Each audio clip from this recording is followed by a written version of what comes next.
അങ്ങനെ ഞെട്ടിക്കുന്ന സത്യം സുജാത സാഗറിന്റെ നാവിൽ നിന്ന് അറിയിക്കുകയാണ്. ഇന്നത്തെ എപ്പിസോഡിൽ അതിനെ കാണിക്കുന്ന മാനസിയാണ്. മാനസി ഇങ്ങനെ ചിന്തിച്ചു നിൽക്കുകയാണ്, കൃഷിന്റെ കാര്യം എങ്ങനെ അറിയും, ആരെയാണ് വിളിക്കേണ്ടത്, കൺമണിയെ വിളിച്ചാൽ ശരിയാകില്ല, കൺമണി സംശയിക്കും, ഒരു കാര്യം ചെയ്യാം ആന്റിയമ്മയെ വിളിക്കാം എന്നിങ്ങനെ ചിന്തിച്ചുകൊണ്ട് ആന്റിയമ്മയെ വിളിക്കുകയാണ്. തുടർന്ന് ആന്റിയമ്മ ഫോൺ എടുക്കുമ്പോൾ എന്ത് പറ്റി മാനസ, എന്തിനാണ് വിളിച്ചതെന്ന് ചോദിക്കുമ്പോൾ മാനസ എന്തായി കൃഷിന്റെ കാര്യം എന്തായെന്ന് അറിയാൻ വേണ്ടി ഞാൻ വിളിച്ചതാണെന്ന് പറയുകയാണ്. തുടർന്ന് ആന്റിയമ്മ കൃഷി ഇപ്പോഴും ആശുപത്രിയിൽ തന്നെയാണെന്ന് പറയുകയാണ്. എന്നാൽ അത് കേട്ട് മാനസികന് കുത്തി കുത്തി ചോദിച്ചുകൊണ്ട് നിൽക്കുകയാണ്, അതെന്താണ് കൃഷ്ണനെ വിടാത്തത്, കൃഷ്ണ ചെറിയ മുറിവല്ലേ ഉള്ളൂ, പിന്നെന്തുകൊണ്ടാണ് കൃഷ്ണനെ വിടാത്തതെന്ന് ചോദിക്കുകയാണ്. തുടർന്ന് ആന്റിയമ്മ അതൊന്നും എനിക്കറിയില്ല, എനിക്കും കൃപയ്ക്കും കൂടുതൽ കാര്യങ്ങളൊന്നും അറിയില്ല എന്ന് പറയുകയാണ്. പക്ഷെ സുജാത എന്നെ വിളിച്ചപ്പോൾ സുജാതയ്ക്ക് ഒരു പരിഭ്രമം ഞാൻ ശ്രദ്ധിച്ചു എന്ന് പറയുകയാണ്. എന്നാൽ അത് കേൾക്കുമ്പോൾ മാനസയുടെ മുഖത്ത് പുഞ്ചിരി വരികയാണ്. പക്ഷെ അത് മാനസ തുറന്നു കാണിക്കുന്നില്ല.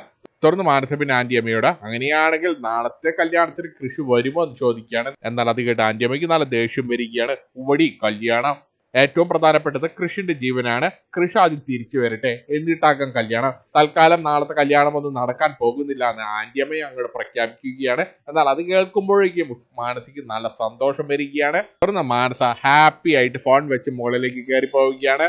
തുറന്ന് കാണിക്കുന്ന കൃഷും കൺമണിയുമാണ്. കൃഷ് നല്ല ഓർമ്മയിലാണ് കിടക്കുന്നത്. കണ്ണു തുറന്ന് കൺമണിയുമായിട്ട് ഇങ്ങനെ സംസാരിച്ചുകൊണ്ട് കിടക്കുകയാണ്. എന്നാൽ ഈ സമയത്ത് കൺമണി കൃഷ്ണന് ഒരു ഓറഞ്ച് എല്ലാം പൊളിച്ചു കൊടുക്കുകയാണ്. തുറന്ന് കൃഷിന്റെ വായിലെല്ലാം ഓറഞ്ച് വെച്ച് കൊടുക്കുകയാണ് കൺമണി. തുറന്ന് കൺമണിയെ ആശ്വസിപ്പിക്കുകയാണ് കൃഷ്. കൺമണി നീ ഇങ്ങനെ വിഷമിക്കാം ഒന്നും തന്നെ ഇല്ല എന്ന് പറയുകയാണ്, എനിക്ക് ഒരു കുഴപ്പവും ഇല്ല എന്ന് പറയുകയാണ്, നീ നോക്കിക്കോ നാളെ തന്നെ ഞാൻ നിന്നെ കല്യാണം കഴിക്കുമെന്ന് പറയുകയാണ് കൃഷ്.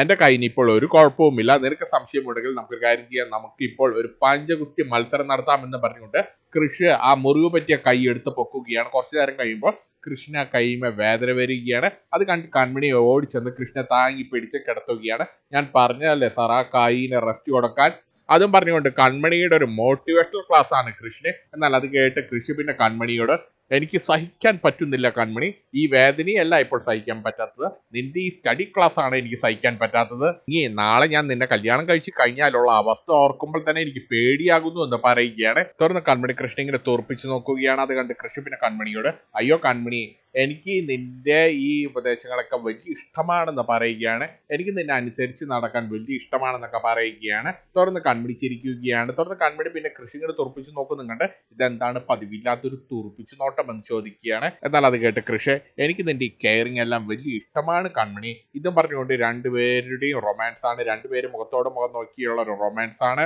തുറന്നു കാണിക്കുന്ന മാനസിയാണ്. മാനസ മുകളിൽ പോയിട്ട് ഇങ്ങനെ ചിന്തിച്ച് നിൽക്കുകയാണ്, മിക്കവാറും നാളെ കൃഷിന്റെയും കൺമണിയുടെയും കല്യാണം മുടങ്ങും, പക്ഷെ അതെങ്ങനെ എനിക്ക് അറിയാൻ സാധിക്കും, എങ്ങനെ ഇതിൽ എനിക്ക് നേരിട്ട് ഓപ്പറേറ്റ് ചെയ്യാൻ സാധിക്കും, ഒരു കാര്യം ചെയ്യാം ധനലക്ഷ്മി ചേച്ചിയെ വിളിച്ച് തന്നെ നേരിട്ട് ചോദിച്ചറിയാം എന്നിങ്ങനെ ചിന്തിച്ചുകൊണ്ട് മാനസ വേഗം തന്നെ ഫോൺ എടുത്തിട്ട് ധനലക്ഷ്മിയെ വിളിക്കുകയാണ്. മാനസയുടെ കോഡ് കാണുമ്പോൾ തന്നെ ധനലക്ഷ്മിയുടെ മൂഡ് പോവുകയാണ്. തുടർന്ന് ധനലക്ഷ്മി മാനസിയോട് എന്താ മാനസ എന്തിനാണ് വിളിച്ചതെന്ന് ചോദിക്കുകയാണ്. തുടർന്ന് മാനസ ഞാൻ മനോജ് ചേട്ടന്റെ കാര്യം പറഞ്ഞ് വിളിക്കുന്നതാണ്, മനോജ് ചേട്ടൻ ഇപ്പോൾ എങ്ങനെയുണ്ട് ചോദിക്കുകയാണ്. എന്നാൽ അത് കേട്ട് ധനലക്ഷ്മി മനോജ് ചേട്ടൻ ഇപ്പോഴും ജയിലിലാണ് മാനസ. എന്നാൽ അത് കേട്ട് മാനസ ധനലക്ഷ്മിയോട് അതെന്ത് പറ്റി, മനോജ് ചേട്ടനെ ജാമ്യം എടുക്കാൻ കൺമണി പോയില്ലെന്ന് ചോദിക്കുകയാണ്, വക്കീലൊന്നും വെച്ചില്ലെന്ന് ചോദിക്കുകയാണ്. തുടർന്ന് ധനലക്ഷ്മി അതിന് കൺമണി പോയിരിക്കുന്നു ഹോസ്പിറ്റലിലേക്കല്ലേ എന്ന് ചോദിക്കുകയാണ്. എന്നാൽ അത് കേട്ട് മാനസയുടെ ഒരു കുത്തിത്തിരിപ്പാണ്, അത് ശരി സ്വന്തം ചേട്ടൻ ജയിലിലായിരിക്കുന്ന സമയത്താണോ കൺമണി ഹോസ്പിറ്റലിലേക്ക് പോയതെന്ന് ചോദിക്കുകയാണ്. സ്വന്തം ചോരയെക്കാട്ടും വലുതാണോ കൺമണിക്ക് ക്രിസാർ എന്ന് ചോദിക്കുകയാണ് മാനസ. എന്നാൽ അത് കേട്ട് ധനലക്ഷ്മിക്ക് ദേഷ്യം വരികയാണ്, നീ പറഞ്ഞു തന്നെയാണ് ശരി മാനസ, കൺമണിക്ക് വേണ്ടിയാണ് മനോജേട്ടൻ ജയിലിലേക്ക് പോയത്, എന്നിട്ട് കൺമണി മനോജേട്ടനെ തിരിഞ്ഞു പോലും നോക്കാതെ മനോജേട്ടന് ജാമ്യം എടുത്തു കൊടുക്കാൻ ഒരു വക്കീലിനെ പോലും വയ്ക്കാതെ കൺമണി ഹോസ്പിറ്റലിലേക്ക് ക്രിസാറിന്റെ അടുത്തേക്ക് പോയിരിക്കുകയാണ്, വൃത്തികെട്ടവളെ അഴുക്കളെ ഞാൻ വെച്ചിട്ടുണ്ടെന്ന് പറയുകയാണ്. തുടർന്ന് മാനസ പിന്നെ ധനലക്ഷ്മിയോട് ചേച്ചി ഇനി ഒന്നും വിട്ടുകൊടുക്കരുതെന്ന് പറയുകയാണ്, ഇനി വിട്ടുകൊടുത്താൽ നഷ്ടം ചേച്ചിക്ക് മാത്രമായിരിക്കുമെന്ന് പറയുകയാണ്. എന്നാൽ അത് കേട്ട് ധനലക്ഷ്മി ഇല്ല മാനസ, ഞാൻ ഇനി ഒന്നും വിട്ടുകൊടുക്കില്ല, ഞാൻ രണ്ടും കൽപ്പിച്ചാണ്, ഇനി ഇവിടെ നിന്ന് അങ്ങോട്ട് കൺമണിക്കുള്ള മുട്ടൻ പണിയായിരിക്കുമെന്ന് പറഞ്ഞുകൊണ്ട് ഫോൺ വെക്കുകയാണ്. എന്നാൽ അതും കൂടി കേട്ടതോടുകൂടി മാനസിക്ക് വീണ്ടും ഡബിൾ ഹാപ്പി ആവുകയാണ്.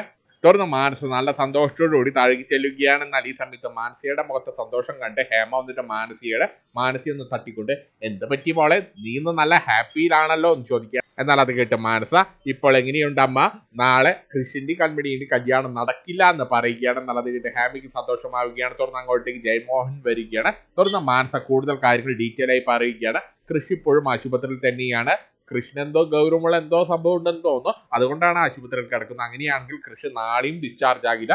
കൃഷ്ണൻ നാളെ ഡിസ്ചാർജ് ആയില്ലെങ്കിൽ പിന്നെ നാളത്തെ കല്യാണം എങ്ങനെ നടക്കുമെന്ന് ചോദിക്കുകയാണ്. എന്നാൽ അത് കേട്ട് ജയമോഹൻ ഇങ്ങനെ തലയ്ക്ക് കൈവച്ചുകൊണ്ട് നിന്ന് ആലോചിക്കുകയാണ്. എന്നാൽ അത് കേട്ട് ഹേമയ്ക്ക് പെരുത്ത് സന്തോഷമാവുകയാണ്.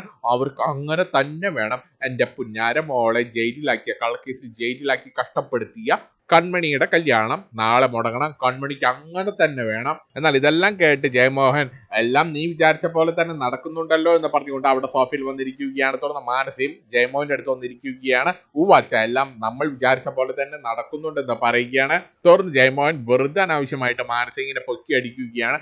അല്ലെങ്കിലും എൻ്റെ മോൾ ആരാ, സൂപ്പർ അല്ലേ എന്നൊക്കെ ചോദിക്കുകയാണ്. നീ പറ മോളെ, നീ പറയുന്നത് എന്തും ഞാൻ അതുപോലെ ചെയ്തിരിക്കുമെന്ന് പറയുകയാണ്. നീ പറഞ്ഞതനുസരിച്ച് ഞാൻ ആ വരുണെ കുറെ കാശ് എറിഞ്ഞിട്ടാണ് ജയിലിൽ നിന്ന് ഇറക്കിയത്. എന്നാൽ അത് കേട്ട് ഹേമ പിന്നെ ജയമോഹനോട് വരുണെ ജയിലിൽ നിന്ന് ഇറക്കിയിട്ട് വല്ല ഉപകാരം ഉണ്ടായെന്ന് ചോദിക്കുകയാണ്. വരുണിനെ ഇറക്കിയിട്ട് 10 പൈസയുടെ ഉപകാരം ഉണ്ടായില്ല എന്ന് പറയുകയാണ്. എന്നാൽ അത് കേട്ട് മാനസ, അമ്മ ഇങ്ങനെ കുത്തല്ലേ, അതൊക്കെ കഴിഞ്ഞ കാര്യമല്ലേ, അതിനെ കുറിച്ച് ഇനി എന്തിനു ചിന്തിക്കുന്നു എന്നൊക്കെ ചോദിക്കുകയാണ്. തുടർന്ന് മാനസ പിന്നെ ജയമോഹനോട്, എനിക്കോ അമ്മയ്ക്കോ ആശുപത്രിയിൽ പോയിട്ട് കൃഷ്ണ കാര്യം അന്വേഷിക്കാൻ സാധിക്കില്ല. അതിന് പറ്റാവുന്ന ഒരാൾ അച്ഛൻ മാത്രമാണ്. അതുകൊണ്ട് അച്ഛൻ പോയിട്ട് ആശുപത്രിയിൽ പോയിട്ട് കൃഷിന്റെ കാര്യം എങ്ങനെയുണ്ടെന്ന് അന്വേഷിക്കണമെന്ന് പറയുകയാണ്. ഇന്ന് പോകണ്ട, നാളെ പോയാൽ മതി എന്ന് പറയുകയാണ്. അങ്ങനെ കൃഷ്ണന്റെ ഈ അവസ്ഥയ്ക്കെല്ലാം കാരണം മാനസിയാണെന്ന് സ്വയം പ്രഖ്യാപിച്ചു നിൽക്കുകയാണ് മാനസയുടെ അച്ഛനും അമ്മയും എല്ലാം. തുറന്നു കാണിക്കുന്ന സാഗറാണ്. സാഗർ ഹോസ്പിറ്റലിലേക്ക് എത്തിയിരിക്കുകയാണ്. എന്നാൽ ഈ സമയത്ത് അവിടെ കൺമണിയെ കണ്ട് സാഗർ, കൺമണി എപ്പോൾ വന്നു എന്ന് ചോദിക്കുകയാണ്. തുറന്ന് കൺമണി, ഞാൻ വന്നിട്ട് കുറെ നേരമായി, ഞാൻ ക്രിഡ് സാറിന് അകത്ത് പോയി കണ്ടു, ഞാൻ ഡോക്ടറോടെല്ലാം സംസാരിച്ചു എന്ന് പറയുകയാണ്. സുജാതയാണ് ഇതൊക്കെ സാഗറിനോട് പറയുന്നത്. എന്നാൽ അത് കേട്ട് സാഗർ, അത് ശരി, ഡോക്ടർ ഇവിടെയുണ്ടോ, അങ്ങനെയാണെങ്കിൽ എനിക്കൊന്ന് ഡോക്ടറെ പോയി കാണണം എന്ന് പറഞ്ഞുകൊണ്ട് സാഗർ അവിടുന്ന് പോകാൻ ഒരുങ്ങുകയാണ്. എന്നാൽ അത് കേട്ട് സുജാതയ്ക്ക് എന്തൊരു പന്തിക്കേട് തോന്നുകയാണ്. സാഗർ ഇതിൽ നിന്ന് എന്തോ ഒളിപ്പിക്കുന്നുണ്ടല്ലോ. സാഗർ പുറത്തു പോയത് ഓഫീസിന്റെ കാര്യത്തിനാണെങ്കിൽ എന്തുകൊണ്ട് സാഗർ ആ കാര്യം എന്നിൽ നിന്ന് മറച്ചു വെക്കുന്നു? ഇത് മറ്റെന്തൊരു ആവശ്യത്തിന് വേണ്ടിയാണ് സാഗർ പുറത്തു പോയത്? തുറന്ന് സാഗർ ഡോക്ടറെ കാണുന്നതിന് വേണ്ടി പോവുകയാണ്. ഞാൻ ഇപ്പോൾ വരാം മോളെ എന്ന് പറഞ്ഞുകൊണ്ട് കൺമണിയോട് പറഞ്ഞുകൊണ്ട് സാഗർ ഡോക്ടറെ കാണുന്നതിന് വേണ്ടി പോവുകയാണ്. എന്നാൽ അത് കണ്ട് സുജാതയ്ക്കും അതിൽ എന്തൊരു പന്തികേട് തോന്നുകയാണ്. തുറന്ന് സുജാത പിന്നെ കൺമണിയോട്, ഞാൻ ഇപ്പോൾ വരാം, നീ ഇവിടെ ഉണ്ടാകില്ലേ മോളെ, നീ ഇവിടെ ഉണ്ടാകണം, ICUയിൽ കിടക്കുന്ന കൃഷ്ണൻ എന്തെങ്കിലും ആവശ്യം വന്നാൽ നീ മാത്രമേ ഇവിടെ ഉള്ളൂ എന്ന് പറഞ്ഞുകൊണ്ട് സുജാത സാഗർ അറിയാതെ സാഗറിന്റെ പുറകെ ചെല്ലുകയാണ്. തുറന്ന് സാഗർ നേരെ ആ ഡോക്ടറിന്റെ അടുത്തേക്ക് ചെല്ലുകയാണ്. ഡോക്ടറുടെ ക്യാബിനിൽ ചെന്ന് ഡോക്ടറോട് കൃഷിന്റെ കാര്യങ്ങളിൽ വിശദമായിട്ട് സംസാരിക്കുകയാണ്. തുറന്ന് ഡോക്ടർ പിന്നെ സാഗറിനോട്, ഞാൻ നിങ്ങളോട് നേരത്തെ പറഞ്ഞ കാര്യമില്ലേ, ഹീമോഫീലിയയുടെ കാര്യം, 95% കൃഷിന് അത് തന്നെയായിരിക്കുമെന്ന് പറയുകയാണ്. അതൊരു ജനറ്റിക് ഡിസോർഡർ ആണെന്ന് പറയുകയാണ്. നിങ്ങളുടെ കുടുംബത്തിലെ ഈ രോഗം മറ്റാർക്കെങ്കിലും ഉണ്ടോ എന്ന് ചോദിക്കുകയാണ്. സാഗറിനോ സുജാതയ്ക്കോ ഈ രോഗമില്ലാതെ കൃഷ്ണൻ ഇതെങ്ങനെ വന്നു എന്നാണ് ഞങ്ങൾ ആലോചിക്കുന്നത്. എന്നാൽ അത് കേട്ട് സാഗർ പിന്നെ ഡോക്ടറോട്, ഡോക്ടർ അതിനെക്കുറിച്ച് സംസാരിക്കാൻ തന്നെയാണ് ഞാൻ ഇപ്പോൾ ഇങ്ങോട്ട് വന്നതെന്ന് പറയുകയാണ്. ഡോക്ടറുടെ കണ്ടെത്തലുള്ള സംശയങ്ങളൊന്നും തെറ്റല്ല, അതൊക്കെ സത്യം തന്നെയാണ്. കൃഷിന് ജനിക്കുന്ന സമയത്ത് ഹീമോഫീലിയ ഡോക്ടർമാർ സൂചിപ്പിച്ചിരുന്നു എന്ന് പറയുകയാണ്. പക്ഷെ ആ കാര്യം ഞങ്ങൾ അറിഞ്ഞിരുന്നില്ല എന്ന് പറയുകയാണ്. എന്നാൽ അത് കേട്ട് ഡോക്ടറിന് ഒന്നും തന്നെ മനസ്സിലാകുന്നില്ല. നിങ്ങൾ ഇത് എന്തൊക്കെയാണ് പറയുന്നത്, എനിക്കൊന്നും മനസ്സിലാകുന്നില്ല എന്ന് പറയുകയാണ്. തുടർന്ന് സാഗർ വീണ്ടും ഡോക്ടറോട്, ഡോക്ടർ പറഞ്ഞത് സത്യം തന്നെയാണ്, ഡോക്ടറിന് പിഴവൊന്നും സംഭവിച്ചിട്ടില്ല. കൃഷിന് ജനിക്കുന്ന സമയത്ത് ഈ ജനറ്റിക് ഡിസോർഡർ ഡോക്ടർമാർ സൂചിപ്പിച്ചിരുന്നു, പക്ഷെ ഞങ്ങളത് അറിഞ്ഞില്ല, അത് ഡോക്ടർമാരുടെ കുറ്റമല്ല എന്ന് പറയുകയാണ്. അപ്പോഴും ഡോക്ടറിന് ഒന്നും തന്നെ മനസ്സിലാകുന്നില്ല. സാഗർ, എനിക്ക് നിങ്ങൾ പറയുന്ന ഒന്നും മനസ്സിലാകുന്നില്ല എന്ന് പറയുകയാണ്. എന്നാൽ അത് കേട്ട് ആകെ ടെൻഷനോട് കൂടി കണ്ണാടിയെല്ലാം ഊരി വെച്ചുകൊണ്ട് സാഗർ ഞെട്ടിപ്പിക്കുന്ന സത്യം ഡോക്ടറോട് പറയുകയാണ്. ഡോക്ടർ, കൃഷ് ഞങ്ങളുടെ മകനല്ല എന്ന് പറയുകയാണ്. കൃഷ് ആന്റി സുജാതയുടെയും ദത്തുപുത്രൻ മാത്രമാണെന്ന് പറയുകയാണ്. ഈശ്വരനെ ഓർത്ത് ഡോക്ടർ ഈ കാര്യം മറ്റാരോടും പറയരുത്. ഇതും പറഞ്ഞുകൊണ്ട് ഡോക്ടറോട് പഴയ കാര്യങ്ങൾ വിശദീകരിക്കുകയാണ് സാഗർ. എന്നാൽ ഈ സമയത്ത് സാഗർ പോലും അറിയാതെ ഡോക്ടറുടെ ക്യാബിന്റെ പുറത്തുനിന്ന് സുജാത ഇതെല്ലാം ഒളിഞ്ഞൊന്ന് കേൾക്കുകയാണ്. സുജാത ഇതെല്ലാം കേട്ടാകെ ഞെട്ടി നിൽക്കുകയാണ്, വിശ്വസിക്കാനാകാതെ. അങ്ങനെ ആ ഞെട്ടിക്കുന്ന സത്യം സുജാത തിരിച്ചറിഞ്ഞിരിക്കുകയാണ്. സുജാത പ്രസവിച്ച കുഞ്ഞല്ല കൃഷ് എന്നുള്ള സത്യം സുജാത മനസ്സിലാക്കിയിരിക്കുകയാണ്. കൃഷ്ണനെ സാഗർ ദത്തെടുത്തതാണെന്ന് സുജാത തിരിച്ചറിഞ്ഞിരിക്കുകയാണ്. പക്ഷെ ഒരു അമ്മയെ അറിയാതെ എങ്ങനെയാണ് ഒരു അച്ഛന് ഒരു കുഞ്ഞിനെ ദത്തെടുക്കാൻ പറ്റുന്നതെന്ന് അറിയില്ല. ഇപ്പോൾ മനസ്സിലായോ കൃഷിന്റെ ജീവിതം കോളം തോണ്ടാൻ എന്തിനാണ് ആന്റിയമ്മ മാനസിയെ കൃഷിയുടെ തലയിൽ കെട്ടിവെക്കാൻ നോക്കുന്നതെന്ന്?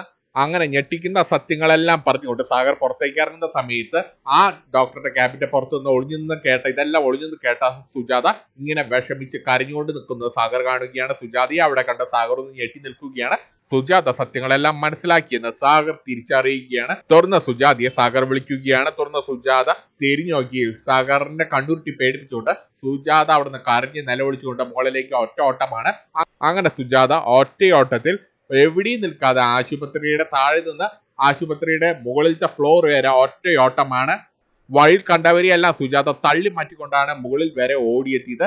ഈ സമയത്ത് സാഗർ സുജാതയുടെ പുറകെ ഓടിച്ചെല്ലുകയാണ്. തുടർന്ന് സുജാത ആശുപത്രിയുടെ ടെറസിന്റെ മുകളിൽ നിന്ന് ആ പേരപ്പറ്റിൽ കയറി താഴേക്ക് ചാടി ആത്മഹത്യ ചെയ്യാൻ ശ്രമിക്കുകയാണ്. പക്ഷെ അതിന്റെ മുകളിലേക്ക് കയറാൻ സുജാതയ്ക്ക് സാധിക്കുന്നില്ല. ഈ സമയത്താണ് സാഗർ സുജാതയുടെ അടുത്തേക്ക് ഓടിച്ചെല്ലുന്നത്. സുജാത ഇതെന്താ വിവേകമാണ് കാണിക്കുന്നതെന്ന് ചോദിച്ചുകൊണ്ട് സാഗർ സുജാതയെ തടയുകയാണ്. എന്നാൽ അത് കേട്ട് സുജാതയ്ക്ക് നല്ല ദേഷ്യം വരികയാണ്. വേണ്ട സാഗർ എന്നോട് ഇങ്ങനെ ഒന്നും പറയണ്ട, എനിക്കെല്ലാം മനസ്സിലായിരിക്കുകയാണ്. നിങ്ങളെല്ലാവരും ചേർന്ന് എന്നെ ചതിച്ചിരിക്കുകയാണ്, വഞ്ചിച്ചിരിക്കുകയാണ്, എനിക്കിങ്ങനെ ഒന്നും കേൾക്കണ്ട എന്ന് പറഞ്ഞുകൊണ്ട് സുജാതയുടെ ഒരു ആത്മഹത്യ ഭീഷണിയാണ്. ഇതും കാണിച്ചുകൊണ്ടാണ് ഇന്നത്തെ എപ്പിസോഡ് തീരുന്നത്.